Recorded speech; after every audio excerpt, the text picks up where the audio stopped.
It's Rome, and we back again, clapping again. We are here to win. I hope you are too. So make sure you hit that subscribe button. Also, give me a thumbs up. Huge shout out to Log Rock for sponsoring this video. But ain't nothing to it but to do it. Let's go. Okay, so our first scenario is a DoorDash delivery driver. And he ended up getting a Walmart grocery pickup order. On the app, it said $12, so I accepted it. Then I realized that they actually grouped 2 orders together for that $12. So I was like, forget it, whatever, it is what it is. I took the first order and I got $9.50 after I finished it. I got to the second order. The woman asked me to bring the groceries up a flight of stairs into her apartment. It ended up being 3 trips of groceries, and she did not help. So, the question is, you can deduct from this $12 and the $9.50 for the first payout that his payout for that second order was only going to be $2.50. Mm-hmm. What would you have done? That's crazy. Don't you hate when this happened? Because I had my fair share of doing some DoorDash orders that ended up being like this.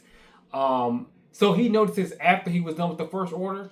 Well, he knew when the first order was over that he got $9.50. Mm-hmm. I think he was thinking that it's possible that a tip might be added after he completed the drop-off for the second one. Mm-hmm. So he did take it up the flight of stairs for her into her apartment, and he did all 3 trips. For the hot $2.50. $2.50. What would you do? I mean, if you knew. So you know that your order's $12. Mm-hmm. You know that you already got paid $9.50. So reasonably, as a DoorDash driver, you know you're getting paid $2.50.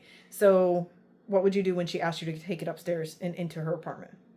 First off, you shouldn't be entering people's apartment because you never know what may happen. I understand that sometimes we want to be nice. The only time I may enter someone's apartment or something like that is if I know that they're like elderly or elderly and they can't really move well, or they may be handicapped or something. I might put it right by the door, but I'm not going to bring it all in the house and put it in the refrigerator and bring it all in the kitchen and all that stuff. I've had my fair share of taking stuff into people's houses, especially when I was doing DoorDash. Sometimes I just want to help the person out, but to only pay $2.50 is crazy, and I had to take 3 trips. That's critical.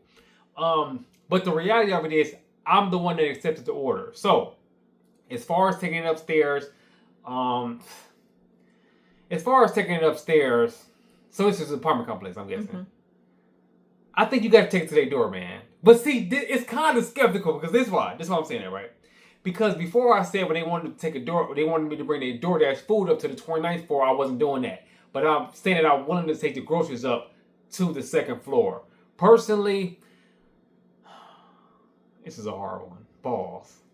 I think that I possibly would have just took the stuff upstairs. Unfortunately, that's just my honest opinion about it. I know that I only got paid $2.50 for it, but it is what it is. I'm the one that accepted the order, and I knew that after I was paid the $9.50 that I was going to go get paid $2.50. And sometimes when you're so-called running the business, you always have this hope that something may happen, but that doesn't necessarily mean it's going to happen. So he or she was probably in hope that the customer, it was going to be like a hidden tip on the order, but it wasn't.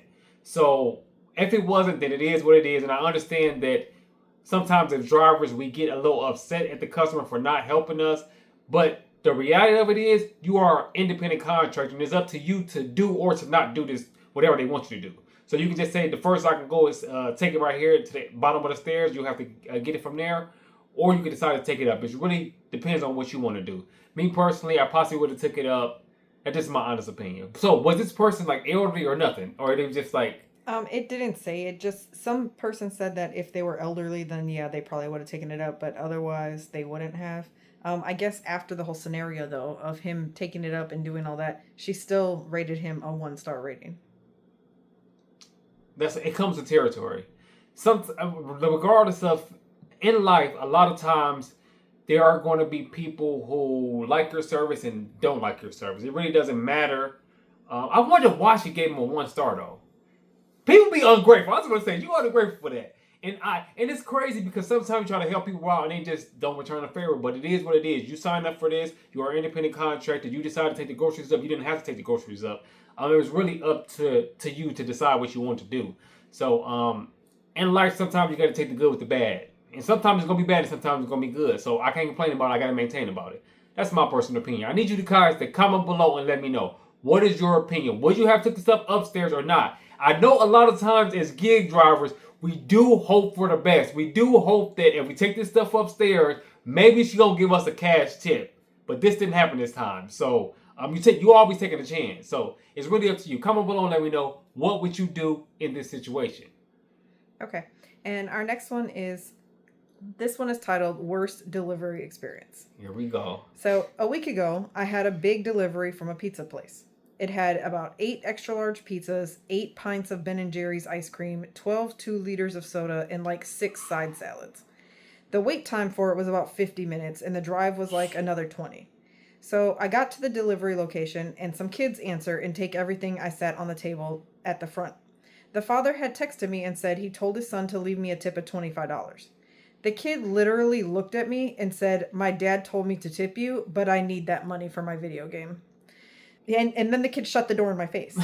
So even after calling Postmates back and for them to adjust my wait time, all I got extra was $6.88 for the whole hour and 10 minutes of waiting and driving. So my question to you is, what would you have done after the dad texted you and then the son closed the door in your face? You definitely got to call him. You got to call his pops. Like, yeah, I went to the house. Your son said that he wasn't going to tip me because he's going to buy a video game. It is what it is. I'm here to get this money. Now, I understand that you'll call a snitch on him. Look, I need to get this money. I need that $25. That $25 was decent. I already waited an hour and 10 minutes to get this order and to take it to the customer's house. For me to get the door slammed in my face is crazy. But the crazy thing about it is, it's all on the parents. Because if the parents raise you right, then you wouldn't be doing certain stuff that you're doing. I think that sometimes the kids nowadays, they're more entitled than we used to be back in the day. So they think that they just can do whatever they want to do. And they're entitled to give you the tip or not give you the tip. They don't listen sometimes. I mean, I can't necessarily say every single kid, but from what I've seen, it's like the kids now run things, not the parents. That's just what I see. I need you to comment below and let me know what you see out there. But it was a he, right? Mm-hmm. He definitely should have reached out to the dad and said, "Unfortunately, I didn't get the tip." I don't know if you should have went as far as they said that they didn't wasn't going to give it to you because they want to buy a video game. You probably didn't have to tell them all that. So you probably could have just said, "It said that you told me that I was supposed to get a tip, but I didn't receive it." I'm not sure. Then maybe they would have called the kid, and then the kid said, "Make sure you give dude that money." So that's probably what happened. I need you guys to comment below and let me know, what would you do in this situation? Okay, so it actually turns out that he couldn't contact the dad because the order was already closed out. But he did end up getting a delivery for them again 4 days later. And the dad met him outside and gave him a $50 tip. Because the dad said, when I logged into the app again to order, I saw that that you were never given a $25 tip. Like it didn't say that a tip was placed on my last order. So he said, I knew immediately that my son didn't tip you. And when I asked him about it, he said that he used the money for video games. So, at least he told the truth. He told the truth, though. So he said he was so irritated with his son, so he came out there and he gave him a $50 tip. And when he noticed it was the same driver, that's why he came outside. So he did give him a $50 tip, and then he apologized for his son's behavior. And it said his son is the video games, and they spend so much money on video games, it's crazy.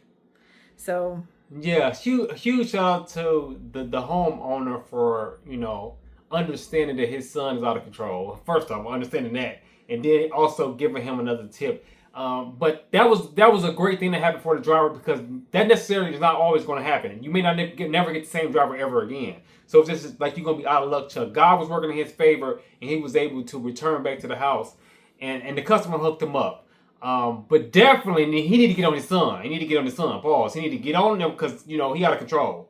He doing whatever he want to do, and now you're making excuses for him, like you're enabling him to do these type of things when he shouldn't be. He should be grounded. There should be some consequences for the things that he's done. Because if they never learn and you never teach them, then how are they supposed to know if they're doing something wrong? So that's what I want to say about that.